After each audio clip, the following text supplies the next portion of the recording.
திருப்பூர் மாவட்டம் உடுமலைப்பேட்டை அருகே உள்ள பூளவாடி சக்தி பீடத்தில் மேல்மருவத்தூர் ஆதிபராசக்தி ஆன்மீக இயக்கத்தின் துணைத் தலைவர் கோபா செந்தில்குமார் அவர்கள் பங்கேற்று ஆன்மீக இயக்கத்தின் வேள்வி பொறுப்பாளரான சாரதா என்பவரது மகள் அபர்ணா மற்றும் ஹரி ஆகியோர் திருமண நிகழ்ச்சி நடைபெற்றது.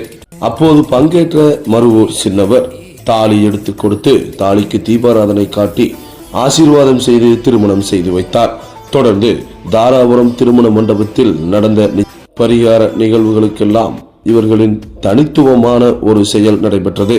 அதாவது அப்படத்தை இந்த தலையில் 3 முறை சுத்த வேண்டும், இந்த கையில் 3 முறை சுத்த வேண்டும் என்று இருவரும் மாறி மாறி கொண்டு 3 முறை சுற்றி கொண்டு தலையில் அப்படத்தை உடைத்துக் கொண்ட நிகழ்வு வெகுவாக அனைவரையும் கவர்ந்தது.